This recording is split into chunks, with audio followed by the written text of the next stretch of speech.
Hey guys, welcome to the shop. Today's video, I just wanted to demonstrate how I use a checkering machine.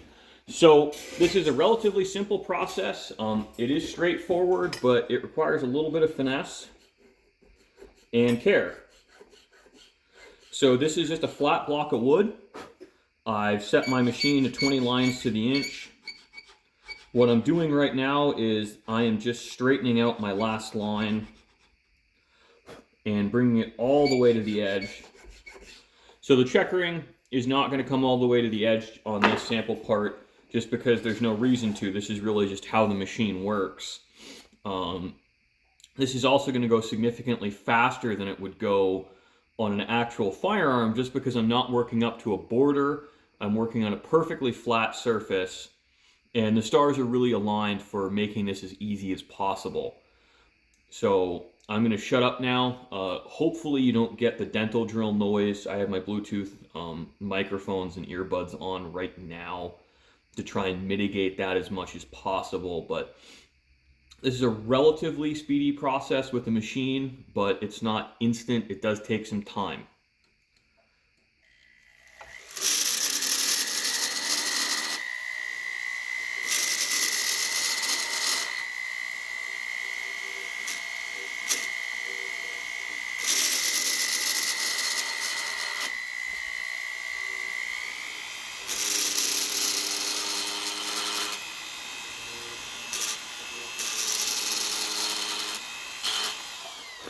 So another thing to bear in mind that you don't see on camera is I control my depth of cut with a combination of how hard I push on the tool and also how hard or how fast I'm turning it. So this has a variable speed motor on my Fordham from 0 to I think it's 18,000 RPM. So I probably run this at about half pedal. That really works well for me to be controllable.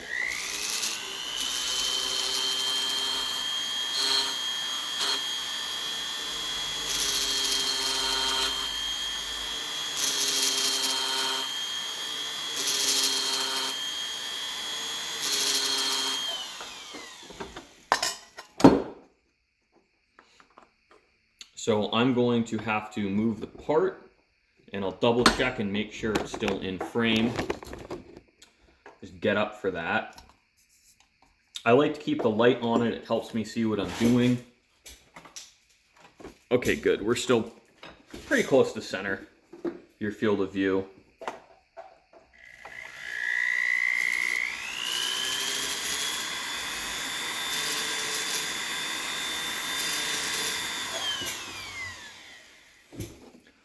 So I want to cut the lines a little farther up than that, so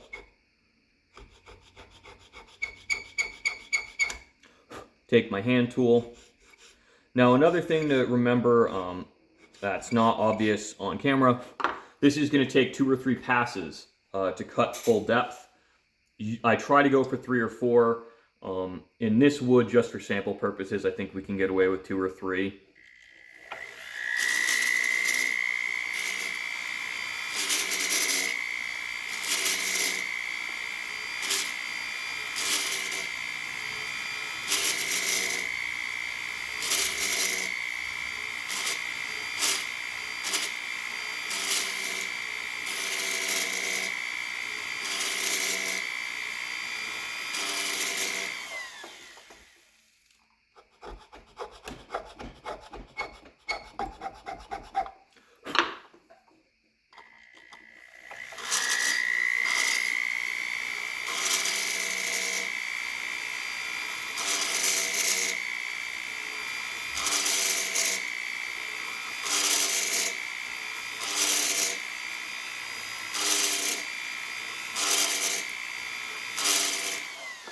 So I want to stop and point out, you see how it's fuzzing right here? That's why you don't want to cut too deep. It's also harder on the machine. Doing it in a few different passes reduces that fuzziness.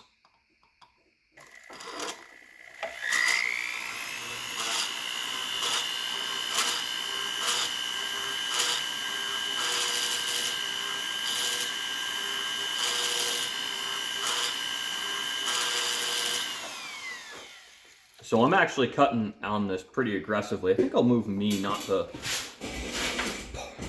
the part, yeah, just so it's easier for you guys to see what's happening. Now for this part, we're just cutting the lines deeper. So instead of working right to left, I'm going to work left to right.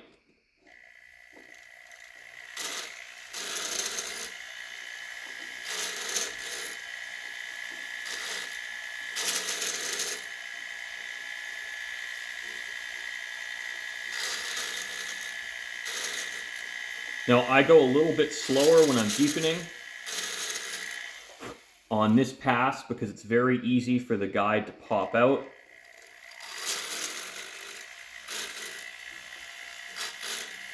You know, I'm not here to just let it eat.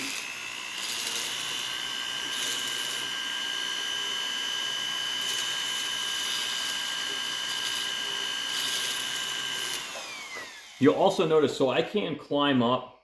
I prefer to pull. It's a little bit more controllable. When you're climbing, it's easier for the machine to go cattywampus. That's personal preference. I've talked to a couple people who really prefer to climb all the time. They say they can get a deeper depth of cut without fuzz.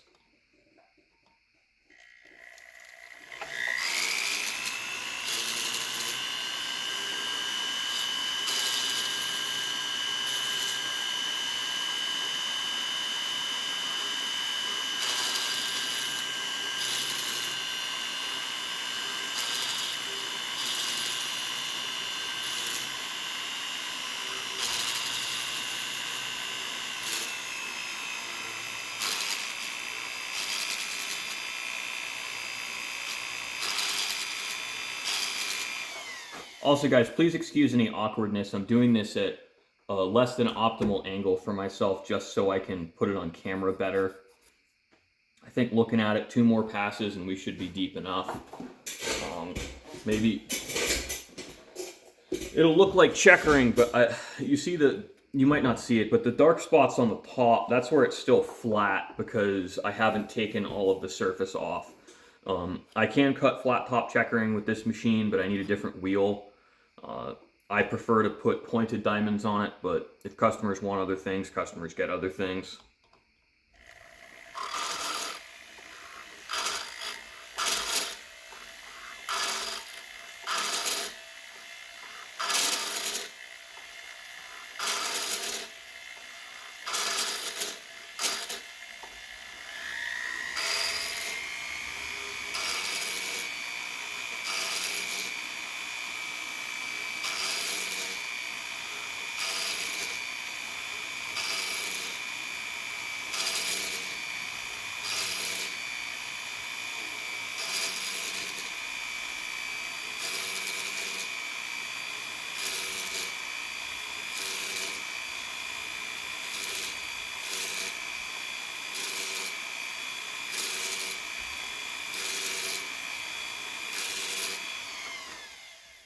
And just to be clear, this is also a situation where a checkering machine really shines. That line went a little astray, which is cutting a large flat pattern and not worrying about borders. When borders are in play, you can only work so close to the edge with a checkering machine. I really prefer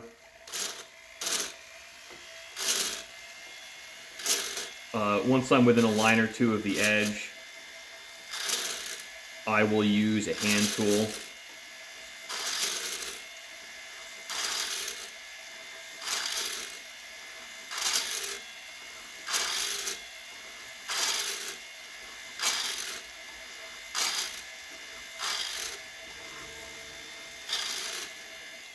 That's just how I do it. It doesn't mean it's the best way. I think Michael Ullman, the manufacturer of this particular machine, he can go pretty much right up to the edge, even closer than that. But he is very exceptionally good at checkering, and he also designed this. He knows it inside and out.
So I think I'm just going to work right here on the pattern to point these guys up, and that should be good enough.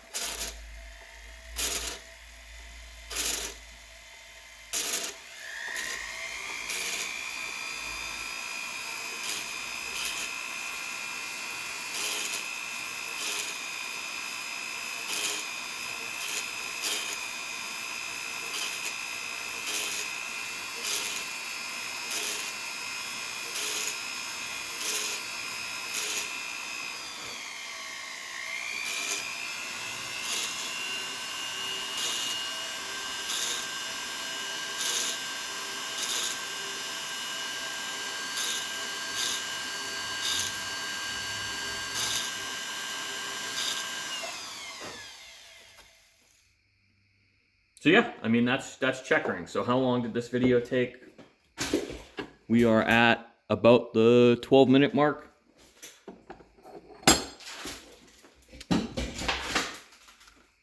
So that's what, you know, hand checkering looks like, at least machine checkering by hand. There's a lot that can go wrong. You see how we went astray a little bit right here. I really like to be sitting right on top of it, so I want to be looking down on the machine like this the whole time, not kind of off over here with my head. I'll honestly work about that far out sometimes. But again, this is just a demonstration, show you guys kind of how the machine works. I love it. I think it was a great investment. It's very hard to compete on any of this stuff with today's labor rates and not mechanized like this. Thanks for watching, guys.